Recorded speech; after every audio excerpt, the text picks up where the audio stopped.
ओम नमः शिवेभ्यः। नमो हरिहन्ताणं, नमो सिद्धाणं, नमो आयरियाणं, नमो वज्रायाणं, नमो सौवसाहुणं,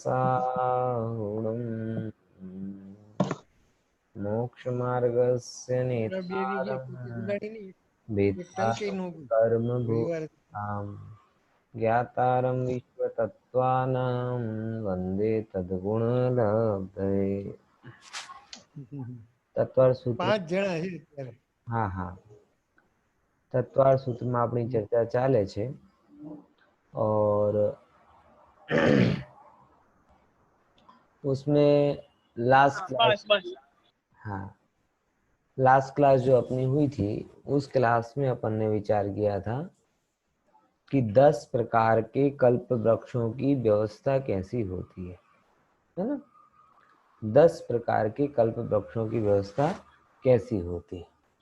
तो 10 प्रकार के कल्प वृक्षों की व्यवस्था में ये समझा था, जिसे अपन ने थोड़ा इस प्रकार से विचार है कि लोगों को ये सारे कल्प वृक्ष और कल्प वृक्षों की व्यवस्था सुख देने वाली लगती हो, लेकिन वास्तव में यहाँ पर कहीं पर भी सुख का अंश भी नहीं है।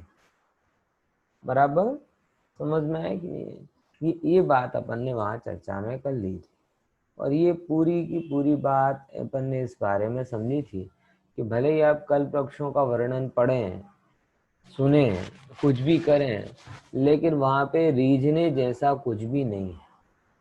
बराबर। ये 10 प्रकार के कल्प वृक्ष हैं जो अपन ने देखा, पानांग, तूर्यांग, भूषणांग, वस्त्रांग, भोजनांग, आलयांग, दीपांग, भाजनांग, मालांग, तेजांग वगैरह वगैरह सब हैं। और इसमें आपको ऐसा लग सकता है कि बहुत काम की चीज है, कोई काम की नहीं है। श्रीमद जी एक जगह फरमाते हैं कि सारी धरती को सोने का कर दो तो मुझे विकार नहीं होगा। ये बात जिसके हृदय में है उससे पूछा जाए कि भाई जब सारी पृथ्वी सोने की हो जाए तो भी मुझे विकार नहीं होगा, तो कौन सा आभूषण मुझे चाहिए? बोले क्या काम का पत्थर है। बराबर। भोजन ही नहीं बनाना तो भाजना किस काम के। बराबर ख्याल में है। और अगर बाहर में कुछ देखने लायक लगता ही ना हो तो तेजांग किस काम का। ऐसे करते आप सब समझ आएंगे तो आपको ख्याल में आएगा कि इन सब में आकर्षक रमणीय जैसा कुछ भी नहीं है। बराबर। अब जरा अपन इसको थोड़ा आगे बढ़ाते हैं और आगे बढ़ाने पर एक पूर्व की व्याख्या पहले समझते हैं। पूर्व किसे कहते हैं? देखिए,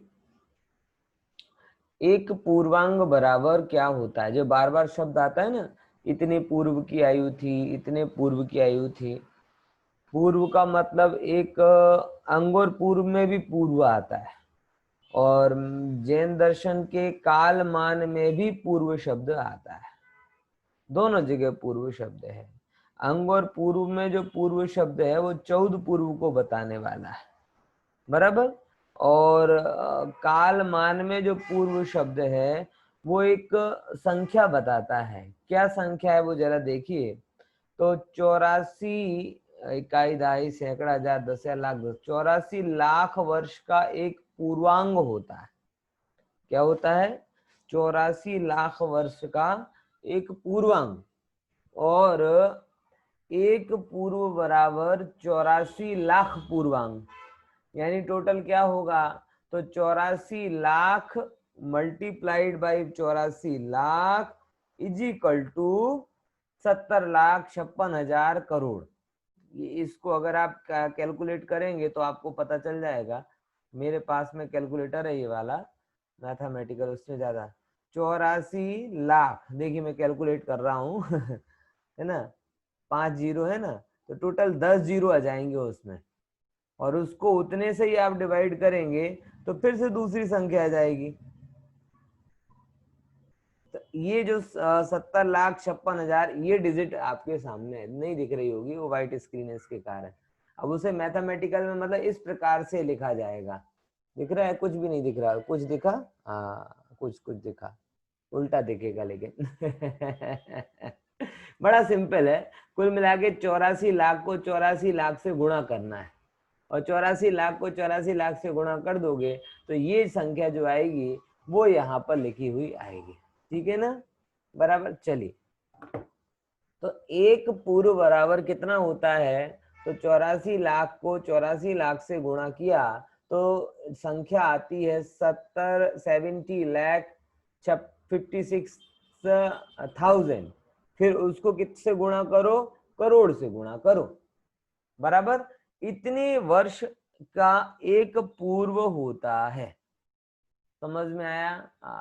अब नाम तो लगता है पूर्व, मतलब छोटा सा नाम है, लेकिन इतना होने पर भी ये इसका प्रमाण बहुत ज्यादा है।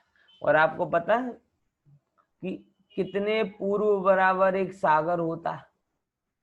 कितने पूर्व बराबर पल्ले होता है? देखो, एक एक चीज को समझो। कालमान होता है ना, जैन दर्शन का कालमान, वो कालमान दो प्रकार से मापा जाता है, एक संख्या मान और एक उपमा मान।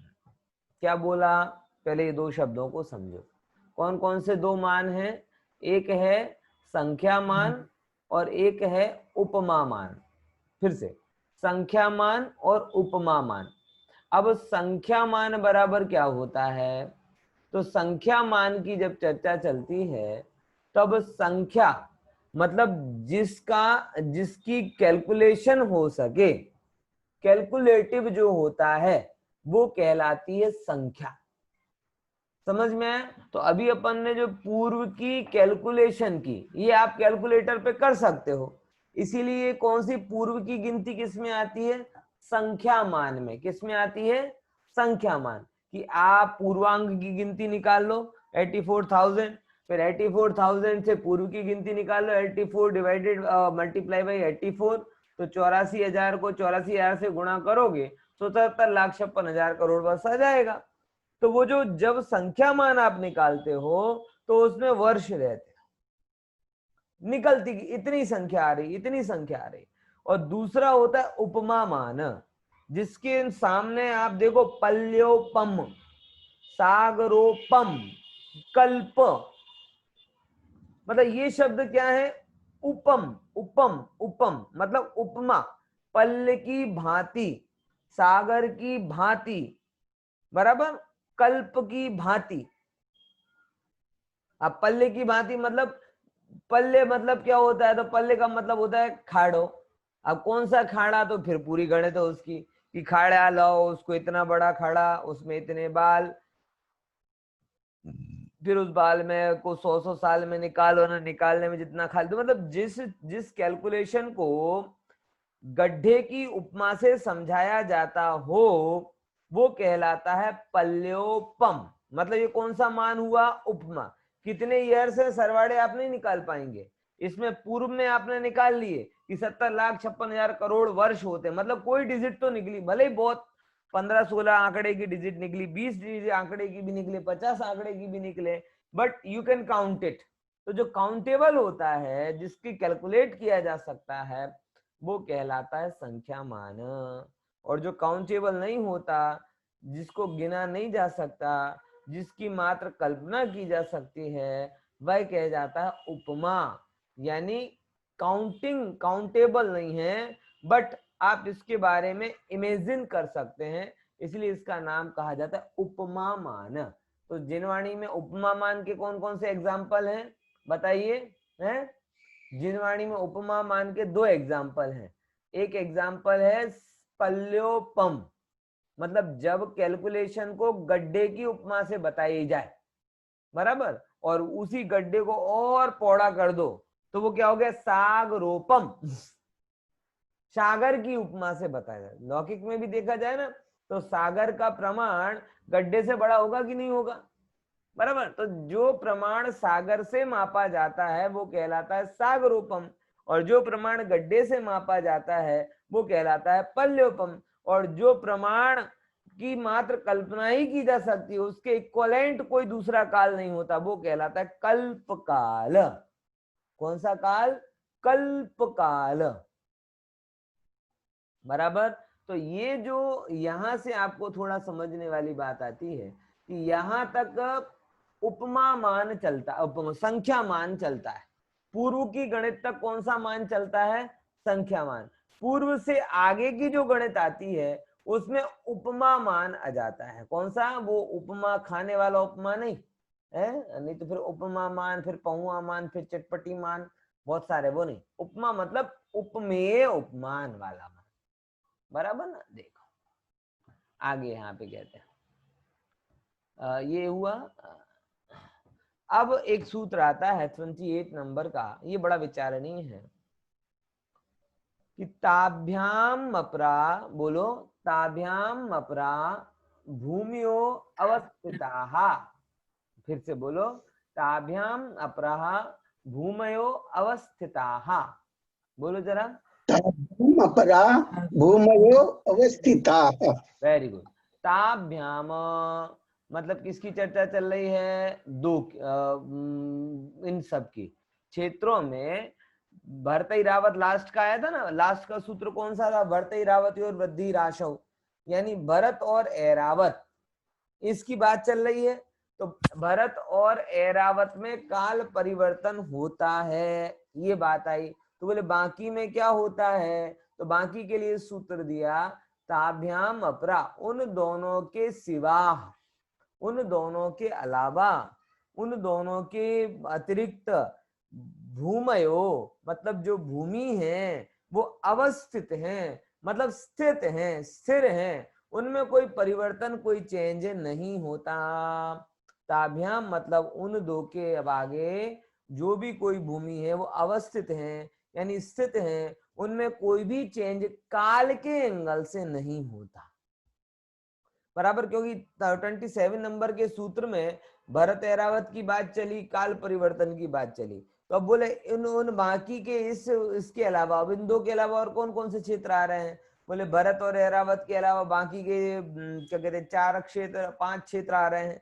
फिर और क्या हो रहा है? बोले कि भरत ऐरावत के अलावा बाकी ऊर्ध्वलोक, मध्यलोक, अधोलोक आ रहे हैं, नरक आ रहे हैं, देवगति आ रही है, वगैरह वगैरह, बहुत सारी चीजें हैं। वहां पर क्या होता है? तो बोले वहां पर सब भूमियां अवस्थित हैं। अवस्थित इट मीन्स कि वहां पर काल के पॉइंट ऑफ व्यू से, फिर से परिवर्तन तो सब जगह हो रहा है, परिवर्तन से बिना तो कुछ भी नहीं है, मगर इन क्षेत्रों में काल के पॉइंट ऑफ व्यू से कोई भी परिवर्तन नहीं होता, बराबर।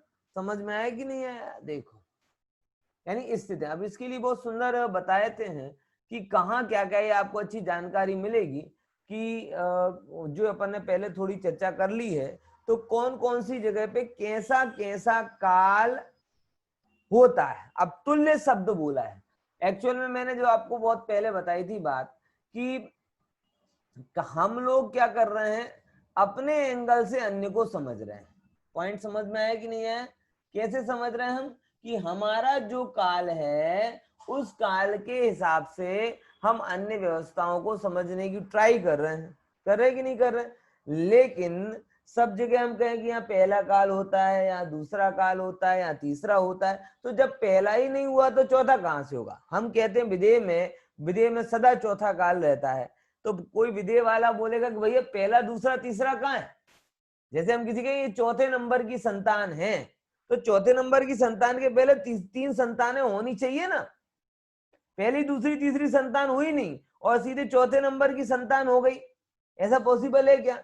लेकिन किसी व्यक्ति के 6 संतानें हों और मैं 5 नालायक हों, चौथी अच्छी हो, और दूसरे के यहाँ पे मात्र पहली एक ही संतान हो, लेकिन वो संतान कैसी हो कि इसकी चौथी संतान के जैसी हो, तो हम क्या कहेंगे कि भैया तुम हमारे चौथे लड़के के जैसे हो।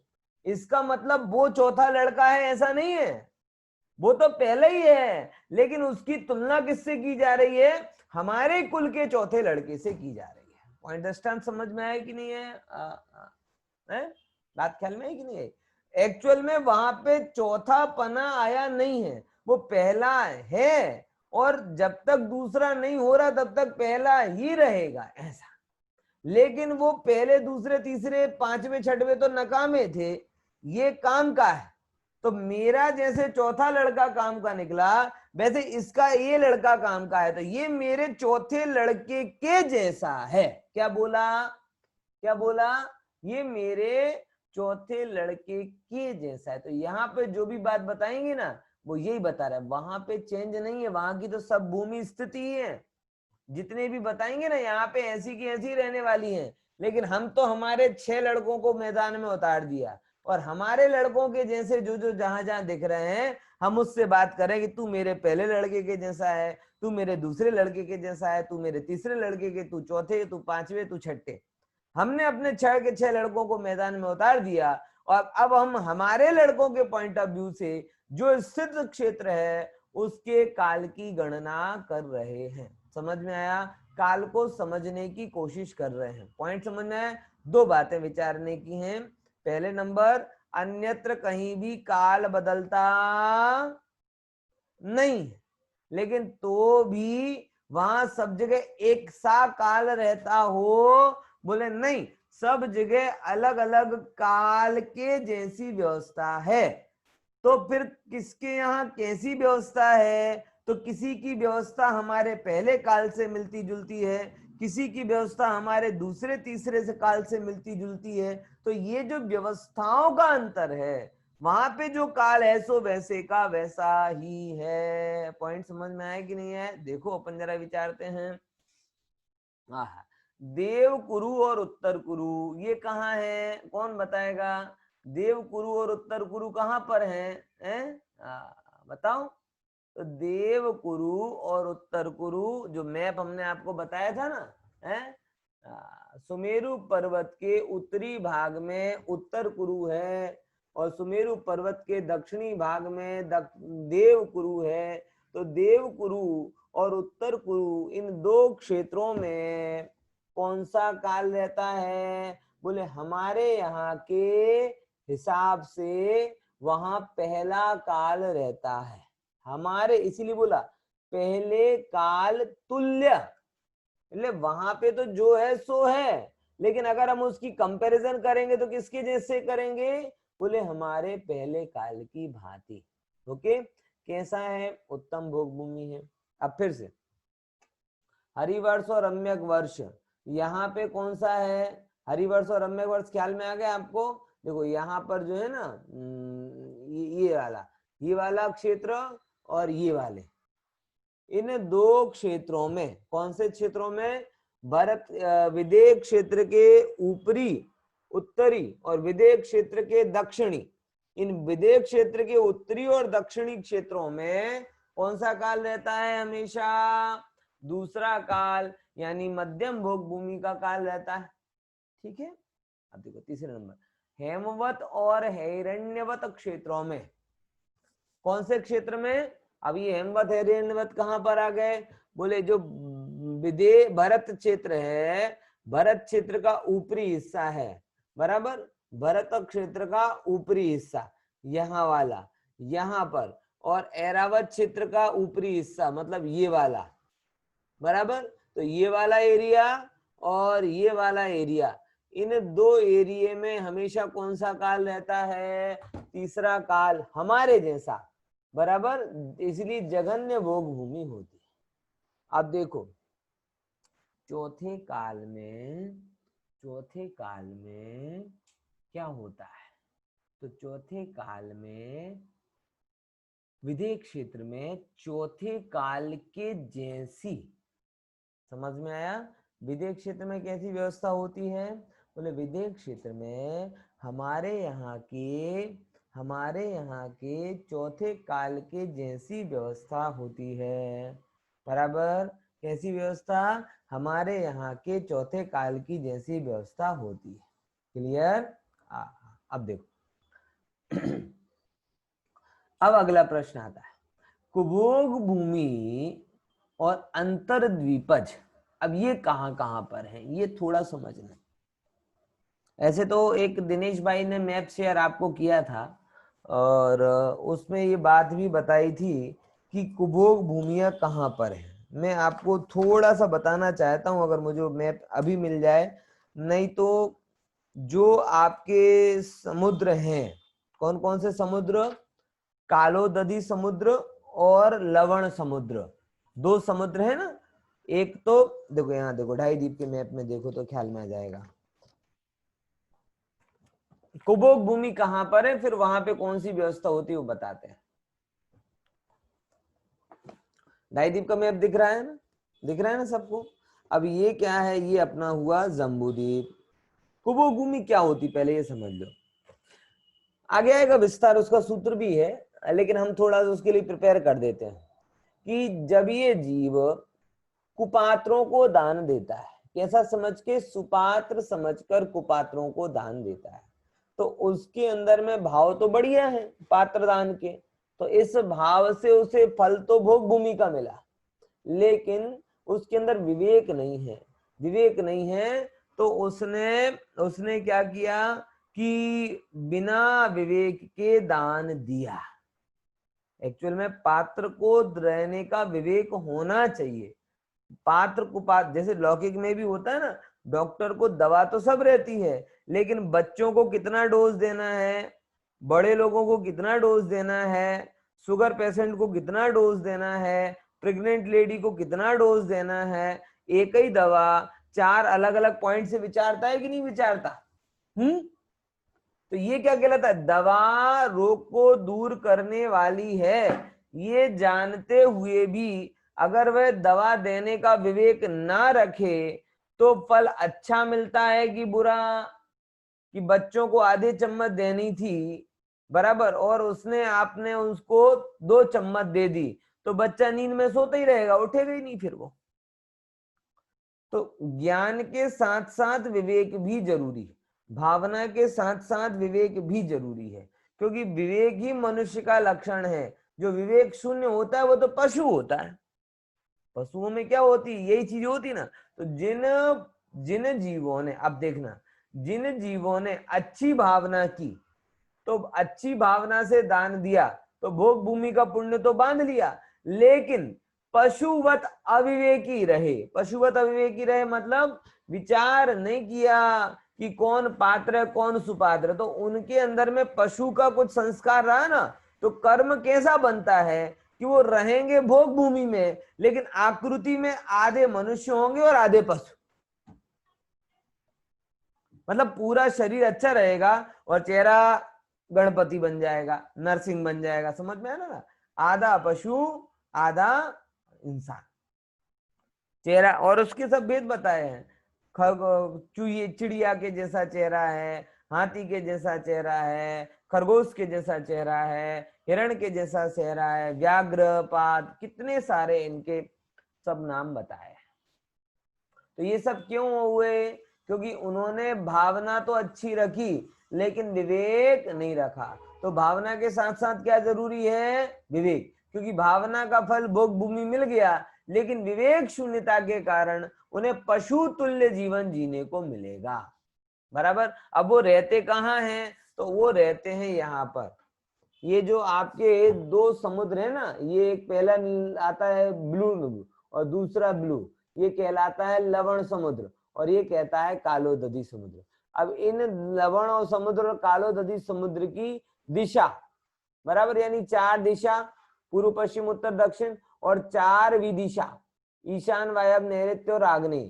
तो 8 दिशाओं और विदिशाओं में इनके आइलैंड हैं, और उन आइलैंड को कुबोग भूमि या अंतरद्वीपज, देखो शब्द क्या बोले यहाँ पर, कुबोग भूमि बराबर, यानी और अथवा अंतरद्वीपज मतलब द्वीप के अंतर, आइलैंड में रहने वाले जीव जो है, वहां पर क्या होता है, तो बोले वहां पर तीसरे काल के तुल्य, यानी हमारे यहाँ पे जो जगन्य भोग भूमि की व्यवस्था होती है ना, कि भाई एक 2 पल्योपम की आयु होती है ना, आमले के जैसा आहार होता है बराबर, ऐसा ऐसा सब उनका, तो वो सब व्यवस्थाएं वहां पर रहती है।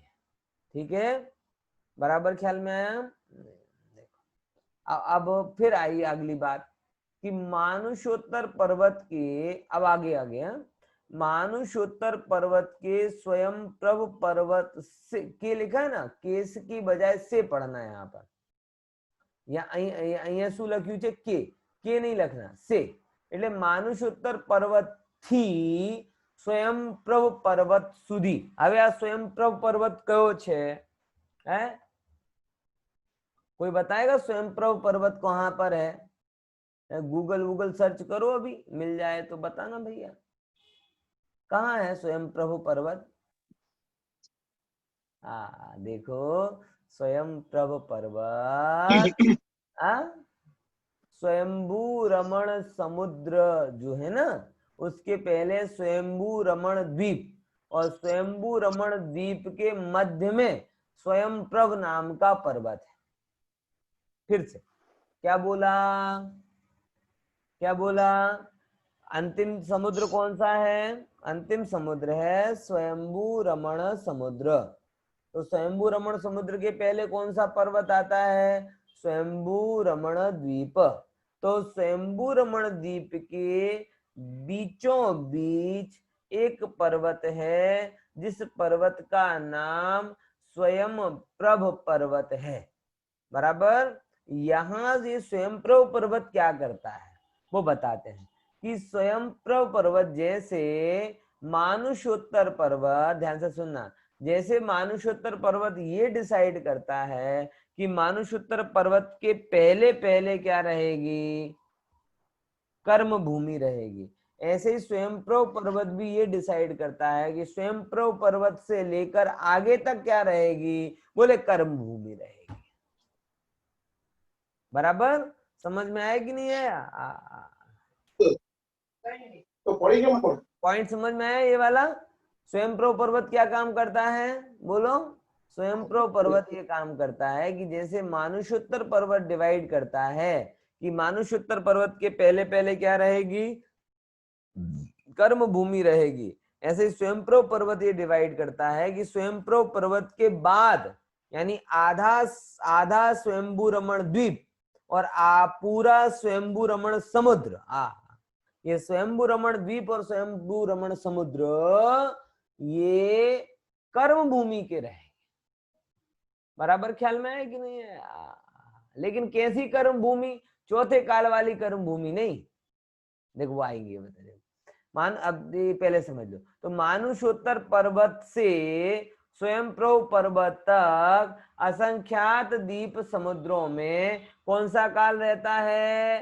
तीसरा काल. यानी हमारे यहाँ पर जो जगन्य भोग यानी स्वयंभू रमण समुद्र से गया, सॉरी, मानुषोत्तर पर्वत के बाद में जितने भी आते हैं, क्षीरवर समुद्र, क्षीरोदधि समुद्र, घृतवर, घृतोदधि, दधीवर, दधी, दग्धो, जितने भी आते हैं, नंदीश्वर आदि, इन सब जगह कौन सी क्या कहते हैं व्यवस्था होती है? बोले जगन्य भोग भूमि की व्यवस्था होती है. दैट मीन्स कि वो उसकी कंपैरिजन हम अपने यहाँ के तीसरे काल से कर सकते हैं. बराबर. देखो अब यहाँ कहते हैं मानुषोत्तर पर्वत के स्वयंप्रभ पर्वत तक वहां से ये रहता है. आगे वहां से अब मतलब स्वयंप्रभ पर्वत से आगे मतलब अंत का आधा स्वयंभू रमण द्वीप और स्वयंभू रमण समुद्र और 4 कोने. अब ये 4 कोने क्या हैं? ये 4 कोने वहां के हैं. मध्यलोक के नक्शे में आप देखोगे तो 4 कोने मिल जाएंगे. बराबर. और उन कोनों में भी क्या होती है? पंचम काल के तुल्य व्यवस्था होती है. पंचम काल के तुल्य व्यवस्था मतलब क्या? आप मुझे बताओ. चलो, पंचम काल के तुल्य व्यवस्था का क्या मतलब होता है? पंचम काल के तुल्य व्यवस्था मीन्स वहां पर सम्यक दर्शन हो सकता है, वहां पर पंचम गुणस्थान भी हो सकता है, वहां पर मुनि अवस्था हो सकती है. बोलो, हो सकती है? नहीं हो सकती. क्यों नहीं हो सकती? क्योंकि मुनि अवस्था के लिए मनुष्य होना जरूरी है, और मनुष्य तो 2.5 द्वीप के पहले ही पहले होते हैं. 2.5 द्वीप के बाद तो मनुष्य होते नहीं है. तो पंचम काल के तुल्य यानी इतना प्रिविलेज है कि हमारे यहाँ पे पंचम काल की व्यवस्था जो होती है उसमें मुनि अवस्था यानी 7वां गुण स्थान तक हो सकता है, और स्वयंभू रमण समुद्र में जो पंचम काल की व्यवस्था है वहां पर 7वां गुण स्थान नहीं, मात्र मैक्सिमम 5वां गुण स्थान तक ही होता है. इतना अंतर वहां आ जाता है. क्लियर हुआ? समझ में आया कि नहीं है? तो वहां पर मैक्सिमम 5वां गुण स्थान होता है, और अपने यहाँ पर अपने यहाँ पर मैक्सिमम 7वां गुण स्थान भी हो सकता है। ये बात यहाँ पर समझ में आती है। क्लियर? अब देखो आगे, पंचम काल तुल्य हो गया। तो 4 कोने क्या है? बोले 4 कोने भी, ये तो सब क्या है? सर्किल वाली जगह है ना। अब सर्किल के साइड में भी अमुक जगह होती है, इन्हें कुंड कहा जाता है। वहां पर भी अमुक जीव होते हैं, और वहां पर भी पंचम गुण स्थान वाले जीव पशु हो सकते हैं। समझ में आया? अब देखो, हम लोग कहते हैं सम्यक दर्शन पंचम गुण स्थान, पर भाई जो काम स्वयंभू रमण द्वीपों के पशु कर रहे हो, स्वयंभू रमण समुद्र की मछलियां कर रही हो, वो काम करने में कौन सी बड़ी मोटाई? समझ में आया? मोटाई वाला काम तो एक ही है, कौन सा? कि मुनि पद धारण करके मुक्ति की प्राप्ति कर लो। क्लियर हुआ? समझे कि नहीं समझे? देखो आगे की बात करते हैं। देवगति में कौन सी व्यवस्था रहती है? देवगति में हमेशा जैसे अपने यहाँ उत्तम भोग भूमि में व्यवस्था होती है, ऐसी व्यवस्था उत्तम कल्प वृक्षों की व्यवस्था, उत्तम में उत्तम सारी व्यवस्था वो देवगति में होती है। इसीलिए वहां पे कौन सा बोला? पहले काल के जैसा। किसकी भांति? पहले काल की भांति। नरक गति में कौन सी व्यवस्था होती है? तो नरक गति में अपने यहाँ से कंपैरिजन किया तो छठे काल की भांति। अब फिर से बोलता हूँ, ध्यान रखना कि छठे काल की भांति, पहले काल की भांति हम कह रहे हैं, एक्चुअल में देवगति के सुख पहले काल से भी बहुत अधिक है, और नरक गति के दुख छठे काल से भी बहुत अधिक है। लेकिन मनुष्य गति में मैक्सिमम कंपेयर अगर किया जा सकता है तो किससे किया जाएगा? बोले मनुष्य गति में मैक्सिमम कंपेयर सुख का काल, संयोगों का काल पहला है और दुख का काल छठा है। तो अगर मनुष्य गति से कंपैरिजन किया जाए तो मैक्सिमम में मैक्सिमम भी क्या देंगे? तो पहला काल बराबर। और वॉस में वॉस कहाँ पे कहा जाएगा? बोले छठा काल। मगर ये हमारे लिमिटेशन, तकरीबन इसको ऐसे ही समझो कि अगर अंबानी की शादी में बुलावा आए बराबर, और हम चांदला कराएं, और हम अपनी पूरी हिम्मत से भी कराएं चांदला, तो लाख 50-25 51,000 रुपए का कर देंगे। हम हमारी लिमिट में अगर ज्यादा से ज्यादा भी करेंगे तो कितना करेंगे? और वो अपनी लिमिट में कम से कम भी करेगा तो कितना करेगा? तो ये तो सब ये बात पड़ती है कि आप किससे कंपेयर कर रहे हो। समझ में आया? तो ये देव गति और नरक गति में पहले काल की जैसी व्यवस्था रहती है ऐसा नहीं है, पहले काल से भी अधिक सुखदायी है। और नरक गति में छठे काल की जैसी कम दुख नहीं है, छठे काल से भी बहुत अधिक दुखदायी नरक गति होती है। लेकिन मैक्सिमम अगर हम कंपेयर करेंगे तो ये पहले छठे से कर सकते हैं बराबर। अब यहाँ पर बात आती है जो बहुत थोड़ा कंफ्यूजिंग सा रहता है, लेकिन अपन ने इसकी चर्चा कर ली है पहले। कौन सी? कि भरत ऐरावत क्षेत्र के 5 मिलेक्ष खंड और विद्याधर श्रेणियां, इनमें कैसा काल परिवर्तन होता है? तो वहां चौथे काल से के आदि से लगाकर उसी तक हानि वृद्धि।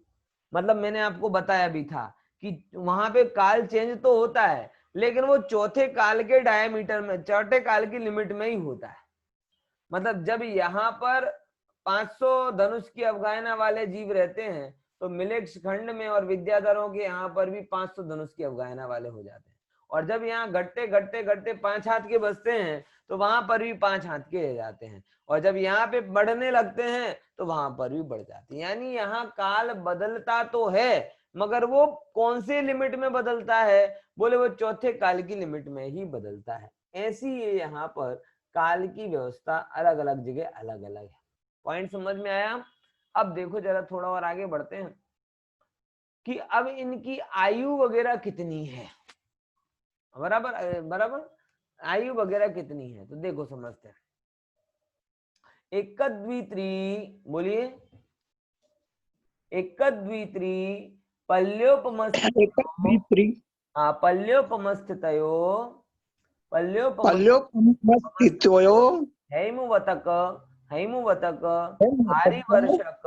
हारिवर्षक देव कुरवकाः।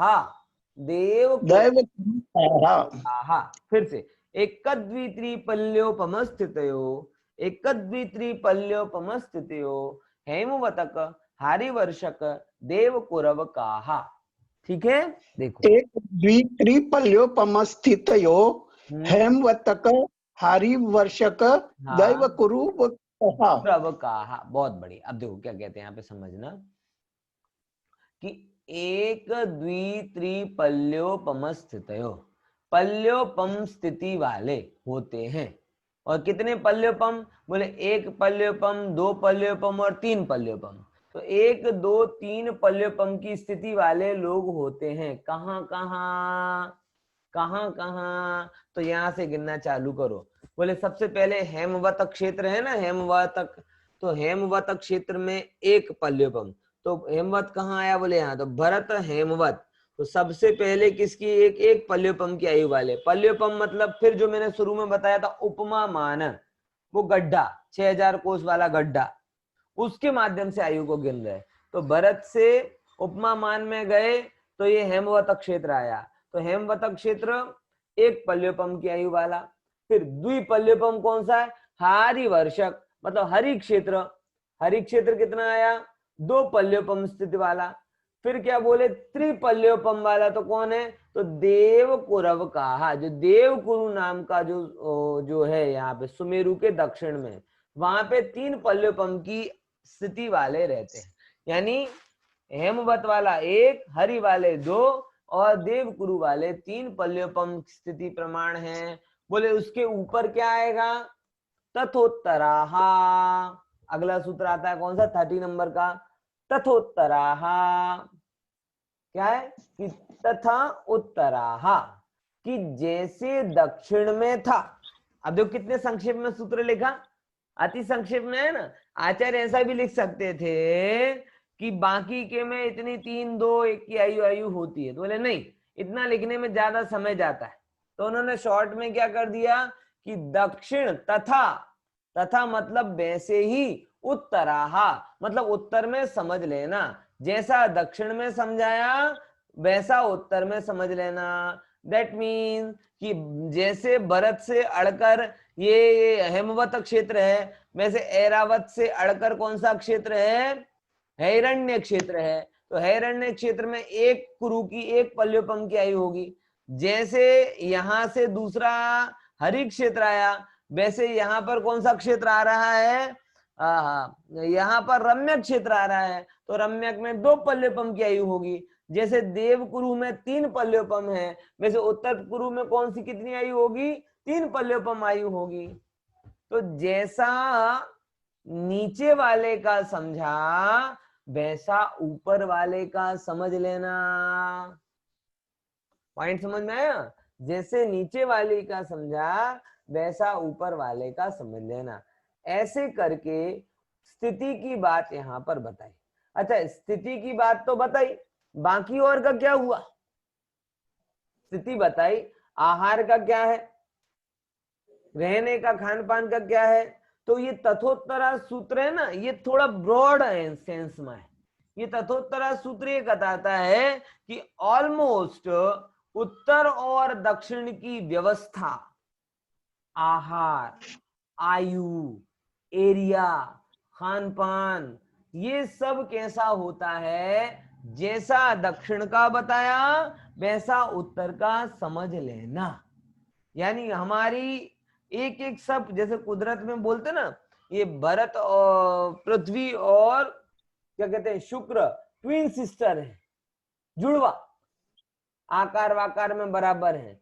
तो ये एक्चुअल जुड़वा नहीं है। एक्चुअल जुड़वा ये क्षेत्रों में है कि जैसी भरत की व्यवस्था वैसी ऐरावत की, जैसी हरि की हेमवत की व्यवस्था वैसी